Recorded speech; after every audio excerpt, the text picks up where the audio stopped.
In this video, we are going to discuss another type of sequence which is called the Fibonacci sequence.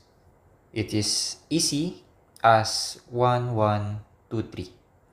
Now, what is a Fibonacci sequence? This is a sequence wherein a series of numbers follow a unique integer sequence. So these numbers generate mathematical patterns that can be found in all aspects of life. These patterns can be seen in everything from the human body to physiology of plants and animals. So how does the Fibonacci sequence work? The Fibonacci sequence is derived from the Fibonacci numbers. And these numbers are as follows. So the first term is 0, followed by 1.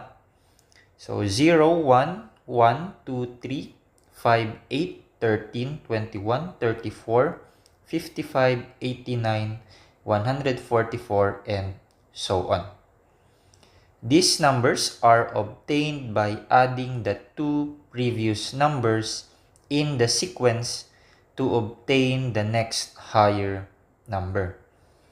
Okay, so in mathematical notation, that is f sub n is equal to f sub n minus 1 plus f sub n minus 2.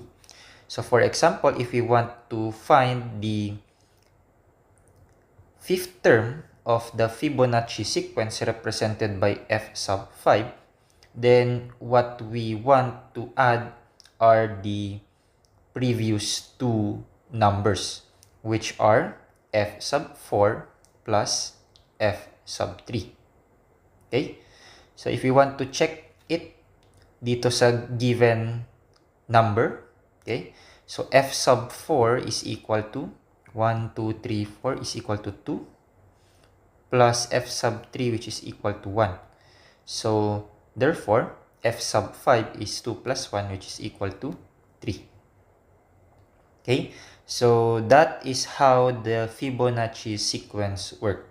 So the next higher number is obtained by adding the two previous ones. So ibig sabihin, if we want to get the next term here, what we want to do is to add 89 plus 144. Now, the Fibonacci sequence is related to what we call the golden ratio. Okay? The Fibonacci sequence gets more interesting if we try to divide each number by the one that comes before it. So, ano yung ibig sabihin nun? Let's say 1 divided by 1 is equal to 1. 2 divided by 1, that is equal to 2. 3 divided by 2, 5 divided by 3, 8 divided by 5, 13 divided by 8, 21 divided by 31, and so on and so forth.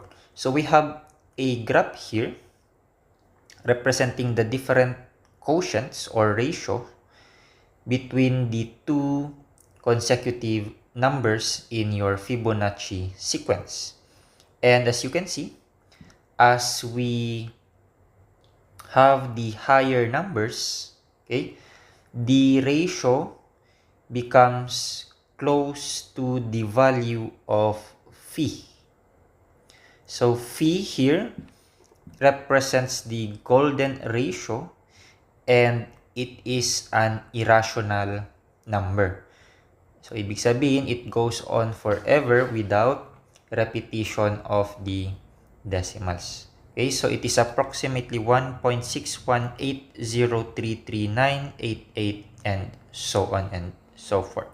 Okay, so if as you have the ratio of bigger numbers, let's say for example 144 divided by 89, okay, as seen here, so this quotient becomes as close to this value as possible. So, yan yung tinatawag nating golden ratio. Okay? So, a little bit of background or history of the Fibonacci sequence. The exact origin of this is unknown. However, it is believed that contributions to this theory began in 200 BC by Indian mathematicians. The sequence was introduced to Europe in 1202 by Fibonacci, okay, or also known as Leonardo of Pisa. His study of sequence began with the breeding patterns of rabbits, in which he found that rabbit generations duplicated in accordance with the Fibonacci sequence. Now we can find practical applications of Fibonacci in nature, particularly in the patterns created by plants and fruits as seen here. For example, for plants, particularly in the petal patterns, the Fibonacci sequence can be found. So for instance, most daisies have 34, 55, or 89 petals. And as you can see, 34, 55, and 89 are the 9th, 10th, and 11th term of the Fibonacci sequence. In sunflowers, Fibonacci sequence can also be found.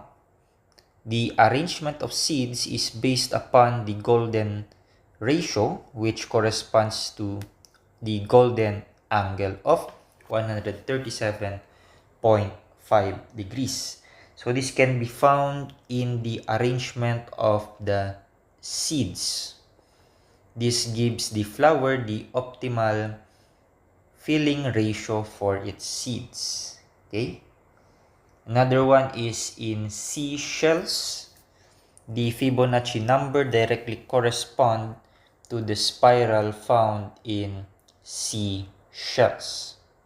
Okay, again, we observe that the golden ratio of 1.618 and the golden angle of 137.5 degrees are found here in seashells. Okay?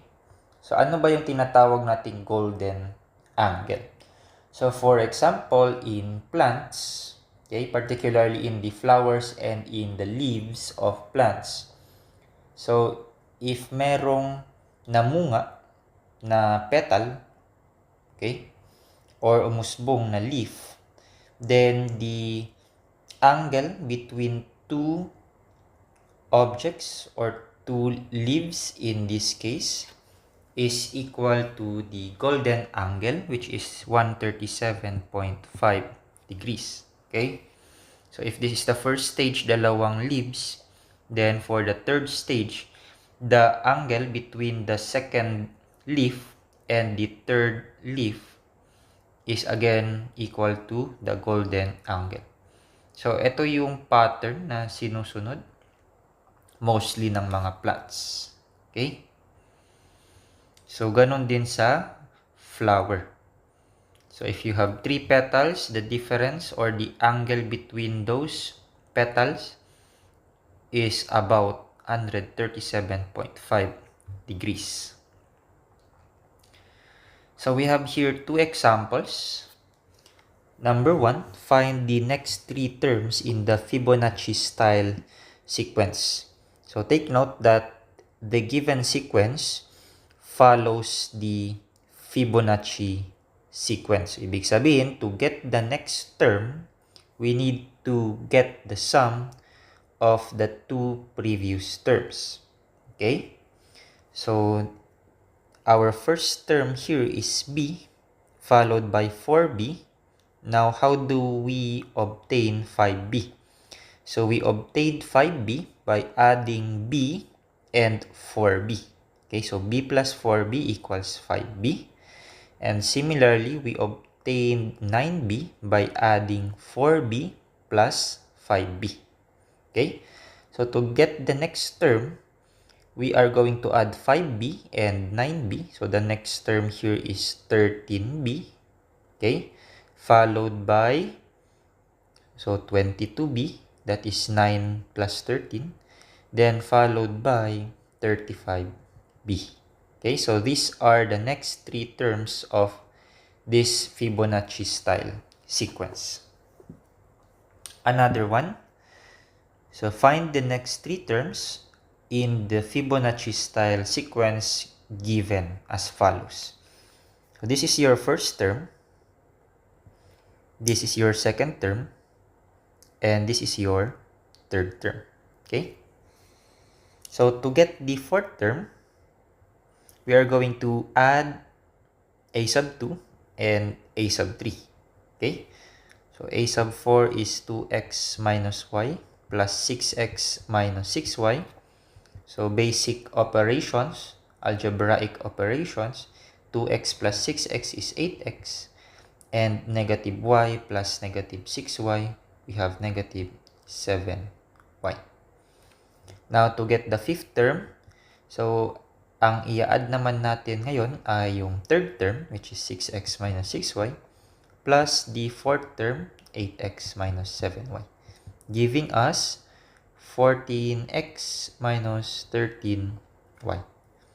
And lastly, for the sixth term, we are going to obtain the sixth term by adding the fourth term, 8x minus 7y, plus the fifth term, 14x minus 13y, giving us 22x minus 20y.